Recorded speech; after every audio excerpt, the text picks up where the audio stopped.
ዳጣዬ የኔም ስጦታ እንግዲህ ያው ከደሬ ጋር ይቆጠርልኝ። እሺ እማዬ፣ በጣም አመሰግናለሁ። እሺ ዳጣ አልረሳሁሽም። እሺ ትልቁ ስጦታሽ ደግሞ እናትሽ ነች። እሺ አልረሳሁትም፣ እነግርሻለሁ። ሰላም ጤና ይስጥልኝ። ውድና የተከበራችሁ የወይኗ ሚዲያ ቤተሰቦች እንዴት ናችሁ? ሁሉ ሰላም፣ ሁሉ መልካም። እኔ ጋር ሁሉ ሰላም ነው፣ ሁሉ መልካም ነው፣ እግዚአብሔር ይመስገን። እናንተም ጋር ሁሉ ሰላም እንደው ተስፋ አደርጋለሁ። ዳጣ ድራማ እንግዲህ ክፍል 121ን ይዤላችሁ መጥቻለሁ። ዛሬም እንግዲህ የዳጣ የስጦታ ፕሮግራም የሚያልቅበት ነውና እያንዳንዳቸው ስጦታቸውን እየከፈቱ እየሰጧት ነበር። የኤቢ ስጦታ ምን ሊሆን ይችላል ብለን ጠብቀን ነበር ብዙዎቻችንና ወረቀቷም ትንሽዬ የተጠቀለለች ስለነበረች በአፋም ደግሞ እንደተናገረችው አንተን ስጦታ ባደርግላትስ ለመጀመሪያ ጊዜ ለዳጣ ስጦታ ሰጥቻት አላውቅም፣ ዛሬ ለመጀመሪያ ጊዜ ልሰጣት ነው አለችው ለናታን። ናታንም ምንድነው እሱ አላት። አንተን ብሰጣትስ? አንተን በጣም ነው የምታፈቅረህ፣ እኔም አፈቅርሃለሁ፣ ግን ደግሞ እሷን በጣም ስለምታፈቅረህ አንተን ስጦታ ብሰጣትስ ብለው ነበርና ናታንም ኤቢ ስለዚህ ነገር ድጋሜ እንዳናወራ ተባብለናል ነበር ብሎ ሲቆጣት ነበር ያቆመችው። እና ምናልባት የእሱን ስም ጽፋ እንደሆነ ተስፋ አድርጌ ነበር፣ ማለት በዛ መልክ ጠብቄ ነበር እኔ ማለት ነው። እስኪ እናንተ የምንጠብቃችሁ እንደነበረ ኮመንታችሁን ሀሳብ ላይ አስቀምጡልኝ፣ ኮመንት ላይ አስቀምጡልኝ ሀሳባችሁን። እናም እንግዲህ ያው ሰርፕራይዝ አድርጋናለች ኤቢን በራሷ ማለት ነው። ግን በትንሽ ወረቀት የጠቀለለችው ሀብል እንጂ የወረቀት የተጻፈ ወረቀት ምንም አልነበረም ማለት ነው። እንግዲህ በዚህ መልኩ ደስታዋን ገልጻለች። ዳጣም በጣም ደስ ብሏታል። ከኤቢ የተሰጣትም ስጦታ አስገርሟት አስደንቋታል። ከዛ በላይ ግን ደግሞ የሚያስገርመው የሚያስደንቀው ደግሞ በስሟ አካውንት ተከፍቶ 1 ሚሊዮን ብር አስገብተው ነው የሰጧት አካውንት ማለት ነው። ይሄ ነገር ግን እንደ እውነቱ ለመናገር ትንሽ ከእውነታው ዓለም ትንሽ የተጋነነ ይመስለኛል ማለት ነው። ምንም ያህል ባለሀብት ቢሆን አባትየው ማለት ነው፣ ምንም ያህል ባለሀብት ቢሆን ላልወለዳት ልጅ ለጓደኛዬ ልጅ ላላት በስሟ አካውንት ከፍቶ 1 ሚሊዮን ብር ሲሰጣት ሚስት በዚህ ልክ ተስማምታ እሺ ትላለች የሚለው እኔ አይዋጥልኝም፣ እንደ እውነተኛ ሰው ማለት ነው። ማለት ትክክለኛ የእውነት ህይወት ውስጥ እንደዛ አለ ወይ ብለን ስንል አይ በጭራሽ ሊኖር አይችልም። አይኖ ግን እንደ ልጅ ማሳደግ እንዳለ አምናለሁ። ላልወለዱት ልጅ ያለው ሙሉ ሀብት ማውረስ እንዳለ አምናለሁ። ግን ደግሞ ይህ ተጋኗል ማለት ልጆች አሉ እዚህ ጋር ልጆች ባይኖሩ እነዚህ ሰዎች መካኖች ቢሆኑ ይችል ልጅ ለማሳደግ አምጥተዋት ቢሆን ሜቢ ሊሆን ይችላል እንኳን 1 ሚሊዮን ሙሉ ከዛም በላይ ቢኖራቸው በሶማሊያ ዞሮላት እንደሚችሉ አውቃለሁ። ግን እቺ ልጅ የጓደኛ ልጅ ናት ተብሏል። እያሳደጓት ነው። አባት ወይም ደግሞ ጓደኛ የልጅቱ አባት ተብዬው የሚጠይቃት ነገር የለም። ሙሉ ችለው እነሱ እያስተዳደሯት ነው፣ እያኖሯት ነው ያሉት።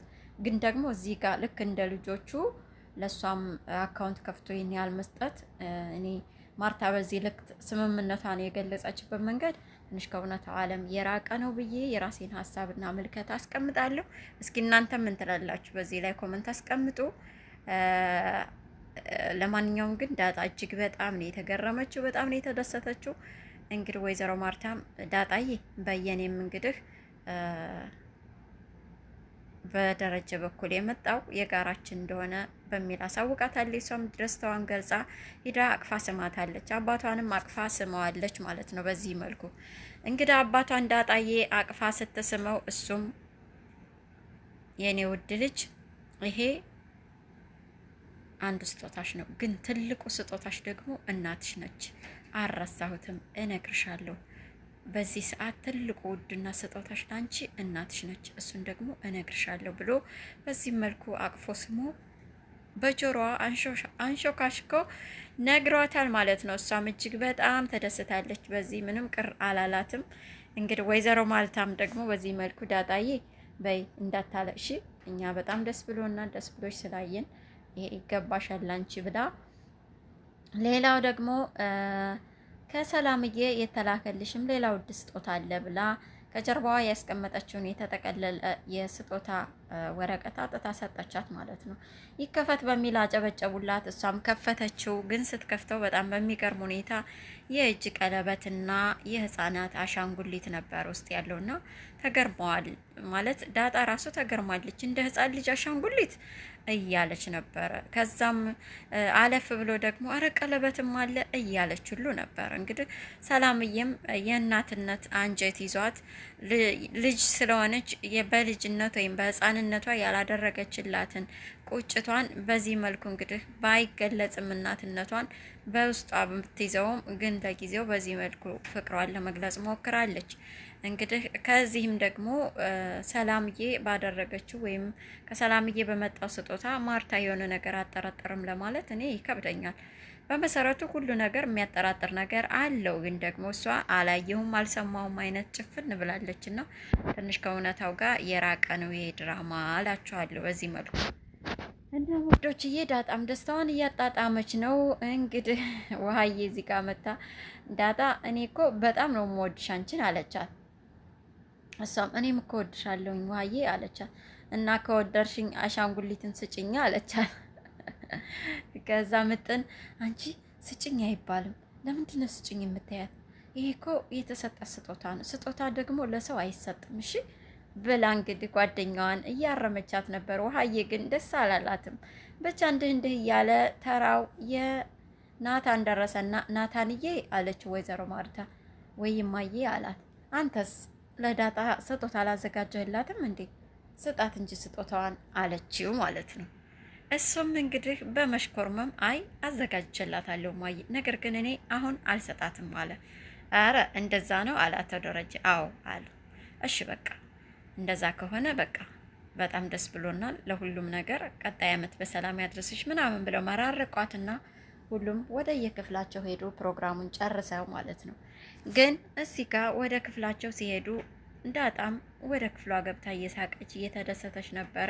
ናታንም እንግዲህ አንድም በልደቷ ዝግጅት፣ ሁለትም ደግሞ በልደቷ ቀን የሚሰጣት ስጦታ ትልቅና ውድ ነው ስለተባለች እናቷን እንደሚነግራትም ስለተረዳች ይመስለኛል ሀሳቧ ሁሉ ከቀናት በፊት ጀምሮ አባቷ የሚነግራትን የልደቷን ቀን በማሰብ ነበርና ትንሽ ናታንን አራቀችውም። ግን ደግሞ እያሰበችው እንዳልነበረ ነው የሚሰማውና ፊል አድርጎ ነበር ያንን።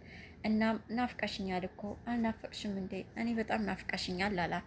እሷም ናታን እኔም እኮ ናፍቀኛል፣ ግን ደግሞ ይቅርታሽ ያው በጣም ደስ ስላለኝ ነው። ናታን ይኸውልህ፣ ስማ ይኸውልህ ናታን፣ በዚህ ሰዓት የሆነ ነገር ብልህ እንዳትናደድ ነግሬያለሁ እሺ? ምክንያቱም እኔ ከራሴ ጋር የለሁም። በጣም ደስ ብሎኛል ናታን፣ በጣም ደስ ብሎኛል። አይተዋል? 1 ሚሊዮን ብር እኮ ነው አለችው። ኦ ባለ ሀብቶንሻ እና 1 ሚሊዮን የሰጠሽ? አዎ አለችው። እኔ እኮ ናታን ከ10,000 ብር በላይ ብር ቆጥሬ አላውቅም። እሱን ራሱ እዚህ ቤት ከመጣሁ ነው እኔ በህይወቴ እንደዛ አይነት ፍቅር አይቼ አላውቅም አለችው። እሱም አዎ ዳጣ፣ ሁሉም ቤት ባይሆንም እንደዚህ ጥሩ ቤተሰብ ሲገኝ ጥሩ ፍቅር ይሰጣል። ግን ደግሞ በዛው ልክ መጥፎ ቤተሰቦች እንዳሉ አትዘንጊ። ስለ ልጆቻቸው ግድ የማይላቸው ወላጆች እንዳሉ አትዘንጊ። ልጆችም ደግሞ ስለ ወላጆቻቸው ግድ የማይሰጣቸው ልጆች እንዳሉ አትዘንጊ ብሎ ሁሉንም በአንጻራዊ ሊያስረዳት ሞክሯል። እሷም ተረድተዋለች። ግን ደግሞ ተረድተዋለች ስላችሁ ያን ያህል አይደለም። ስሜቷ በሙሉ ደስታዋ ላይ ነበርና ትንሽ እየሰማችውም አይመስልም እና አሁንም በፍቅርና በናፍቆት አይን እያያት ነበር። ናታንም በመጨረሻም እንግዲህ ልሳምሽ ብሎ ጠየቃት። ምክንያቱም ስሜትን ልትረዳለት አልቻለችም። በደስታ ስክር ብላ ነበርና ልሳምሽ ብሎ ጠየቀ። አስፈቅደው ነው ደስ የሚለው ነገርና እሺ አለችው። ጉንጯን ሰጠችው፣ ሳማት። በጣም ደስ አለው ስለ ሳማትም እና እሷም በቃ ናታንዬ በቃ እሺ ነገ አወራለሁኝ። አሁን ደግሞ አባዬ እነግርሻለሁ ብሎኛል። እሺ እናቴን ከነገረኝ አሁኑ ነው አብረን ነው የምንሄደው። እሺ እናቴ ጋር እንሄዳለን። ግን እናቴ ምን ትመስል ይሆን? እኔን ትመስል ይሆን? ከስታ ይሆን? ግን ደግሞ አርጅታ ይሆን እንዴ? ጎዳና ላይ ትሆን? ግን ምን እያደረገች ይሆን? ርቧት ይሆን ትላለች። አይ እንደሷ አትበይ፣ በቃ ይህን ያህል አትጓጊ። በጣም የጓጓሽለት ነገር ትንሽ ልብሽ እንዳያደክመው እፈራለሁ። ተረጋጊ እሺ፣ ለሁሉም ነገር ተረጋጊ። ይነግርሻል፣ አባዬ ይነግርሻለሁ ካለ በቃ ይነግርሻል ዳጣ፣ ተረጋጊ አላት። እሷም እሺ፣ ግን ያው ታውቃለህ በጣም ነው የጓጓሁት እና ደግሞ አሁን እኮ በጣም መሽቷል ናታን፣ ዳጣ አሁን የትም አንሄድም። ምን ሆነሽ ነው? በጣም መሽቷል እኮ ሰዓቱን አይተሸዋል። አባዬም በጭራሽ አሁን ሊወስድሽ አይችልም አላት። እሷም አይ ናታን፣ እኔ ከነገረኝ ችግር የለውም ብቻ ስልኳንና አካባቢውን ብቻ ይንገረኝ፣ እኔ ሄዳለሁ። ጅብ አይበላኝ፣ አልፈራም። ከፈለከኝ አብረን ትሄዳለህ አለች። ተረጋጊ እባክሽ ተረጋጊ እያለ ሊያረጋጋት ሞክሯል። እሷም ወደ አባቷ ስልክ ደጋግማ እየደወለች ነበረ። አባቷን በመጨረሻ አንስቶ እኔ ከማርታ ጋር ነኝ፣ አሁን አይዞሽ እነግርሻለሁ፣ ዛሬ ሳልነግርሽ አላድርም ብሎ አንድ ትንፋሽ መልስ ሰጥቷታል። እሷም በቃ እሺ ልብሴን ልቀይር ናታን ብላ ወደ ክፍሏ ሄዳለች። ደረጀም እንግዲህ ክፍሉ ገብቶ በጣም ራሱን እያስጨነቀ ብቻውን እያወራ ነበር ነው። ወይዘሮ ማርታ ድንገት መታ አጠገቡ ቁማ አያያትም፣ ሁሉ ብቻውን ያወራል። ዛሬ ሳልነግርሽ አላድርም ልጄ፣ እኔ እንዳልጎዳ እኔ እንዳልዋረድ ብዬ አንቺ እናትሽን እንዳታገኝ ያደረኩባቸውን አመታት ይቅር ይበለኝ። ምን ስትይኝ ይሆን? እናትሽ ሰላም ናት ስልሽ ከሰራተኛ ነው የወለድኳት ስልሽ ምን ትይኝ ይሆን? ደስ ይልሽ ይሆን? ምን ታስቢ ይሆን? ማርታስ ይህን ነገር ስትሰሚ ልብሽ የምር ተቀብሎት ይኖር ይሆን? እንዴት ነው የምትሆኙ? እያለ እንግዲህ ስለ ሁለቱም እያነጻጸረ እጅግ በጣም በጭንቀት ውስጥ ሆኖ ሊያብር ደርሶ ነበርና ድንገት መታ አስደነገጠችው። እሱም ምን ሰማሽ? ምን አልኩኝ? ምናምን ብሎ ደነገጠ። እስከ መቼ ነው አንተና እኔ እንደዚህ 6 ወር ሙሉ ጠበቅኩ። የሆነ ነገር ውስጥ እንዳላውቃለሁ፣ ግን ደግሞ ላለማስጨነቅ አልጠይቅም፣ አንተም አትናገርም። አንተና እኔ ከመቼ ወዲህ ነው ሚስጥር መደባበቅ የጀመርነው? ደረጀ እኔ በጣም ደክሞኛል አለችው። እሱም በቃ አይዞሽ አሁን ሁሉም ነገር ይስተካከላል አለ። መቼ? እኔ ደክሞኛል ብላ በጣም ማዝናበት ጥላዋ ሄደች ወደ አብጌል ክፍል። ለመጀመሪያ ጊዜ ነው አብጌል ክፍል ሄዳ ስትተኛ። አብጌልም ደነገጠች። እማዬ ምን ሆነሽ ነው? ምን ተፈጥሮ ነው አለቻት። እሷም አይ አባትሽ ከጊዜ በኋላ ድብቅ ሆኗል፣ ከኔ የሚደብቀው ሚስጥር እንዳላውቃለሁ፣ ለመጠየቅ ግን እንዳላስጨንቀው እያልኩ 6 ወር ታገዝኩ። አሁን ግን ከአቅሜ በላይ ሆኗል። ስለዚህ ምንም ነገር አትጠይቀኝ፣ ከቻልሽ ሻሽ አምጪልኝ ብላ ተኛች ማለት ነው። እሷም አልብሳት ወደ አባቷ ሄዳ አባዬ እናቴ ትንሽ አዝና ነው፣ ትንሽ ተናዳ ነው። እሺ ግን ምንም አይፈጠር፣ አይዞህ እኔ ክፍል ናት አለችው። አዎ ተናዳብኛለች፣ አውቃለሁ፣ አዝናብኛለች፣ እረዳታለሁ። ግን ምን ላድርግ አብጌል፣ አንቺ ትረጅኛለሽ አይደል አላት። እሷም አሁን አባዬ፣ አዎ ግን ደግሞ ነግራታለሁ ብላኝ ነበርኩ። ለምንድን ነው የማትነግራት? ለምንድን ነው እናቴ የምታስጨንቃት አለችው። ምን ላድርግ አሁን ለዳጣ እናቷን የግድ መናገር አለብኝ። ለዳጣ ስነግራት ደግሞ ማርታ ይሄን ነገር ሰማች ማለት አትቋቋመው፣ በህይወት አላገኛትም አላት። እሷም አዎ እናቴ ይሄን ነገር መስማት የለባትም፣ ምናልባት እናቴን ልናጣት እንችላለን። ተወው አባዬ አትንገራት። እሺ በቃ የዳጣ እናት ማናት? እኔ ልንገራት፣ በቃ አባዬ እኔ ልንገራት፣ እኔ ላሳርፋት። አይ እኔ እነግራታለሁኝ፣ አንቺ ብቻ እናትሽን አረጋጊያት፣ አይዞሽ ብሏት ወጣ። እሷም እንግዲህ እሺ ብላ ወደ ክፍሏ ሄዳለች። እናቷ ልታረጋጋ፣ ዳጣም አባቷን እየጠበቀች ከናታን ጋር ሳሎን ቁጭ ብላ እያወራች ነበር። ነይ ብሎ ወደ መኪናው ጠርቷት ወደ ውጭ ወጥቷል። እንግዲህ ዛሬ የእውነት ዳጣ እናቷን የምሰማበት የመጨረሻ ቀኗ ነው እና ስትሰማ ምን ልኮን ትችል ይሆን? የምርስ እናቷ ሰላም መሆኗን አምና ትቀበል ይሆን? ደስተኛ ስትሆን ይሆን? ታዝንበት ይሆን? የሚቀጥለው ላይ ይዤላችሁ የምመጣ ይሆናል። ለዛሬ ግን በዚህ አበቃ። እስካሁን አብራችሁ ስለቆያችሁ፣ ስለምትከታተሉኝ፣ ስለምታዳምጡኝ፣ ሰብስክራይብ፣ ላይክ፣ ሼር ስለምታደርጉልኝ ከልቤ አመሰግናችኋለሁ የኔ ውዶች። እዚህ የደረስኩበት እናንተ ነው። አሁንም ከእናንተ ጋር ወደፊት እንደምጓዝ እነግራችኋለሁ። ቀጣዩን ክፍል ይዤ እስከመጣ ሰላማችሁ ይብዛ።